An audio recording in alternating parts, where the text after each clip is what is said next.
Hi, this is Kristi Sullivan with Sullivan Financial Planning. Thanks for tuning into my video.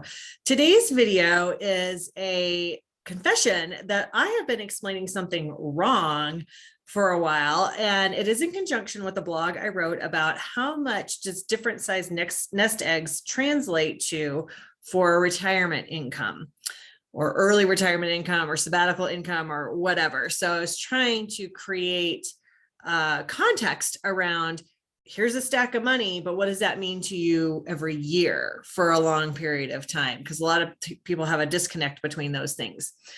And I realized in doing some research that I have been explaining the term the wealth effect wrong. So I used to think the wealth effect was, again, that disconnect, like, oh, I have $500,000. I'm super, super wealthy. And you may be more wealthy than you ever thought you would be in your life with that savings. But it doesn't mean you can spend $100,000 a year. You'll still be out of money in 5 years. So that's what I thought the wealth effect was again, that disconnect between a large sum of money and what it actually means for long-term income.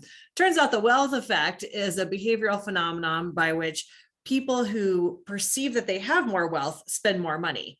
I don't even know why there's a name for that. That seems obvious, but apparently there's a correlation in rising stock markets and rising housing markets.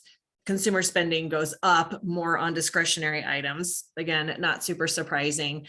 But what was interesting in the research I read is that people say whose housing value went up, so the value of their home went up, spent 4.5% more on discretionary items, but when their house value dropped, they only spent like 3.5% less. So that is another thing about behavioral finance that was interesting, I thought, which is that once you start spending more, it can be hard to spend less. So that's why as you are, progressing through your career, getting raises, try as much as you can to save those raises for the future and not get used to a much higher lifestyle every single time you get a promotion or a raise, because things can go backwards and it is a little bit harder to strip down. You think you can do it, but it's challenging. So just a little ramble today about, hey, I discovered I was wrong about something, thought I would share with you if I've ever talked to you about the wealth effect before and used it in the wrong way.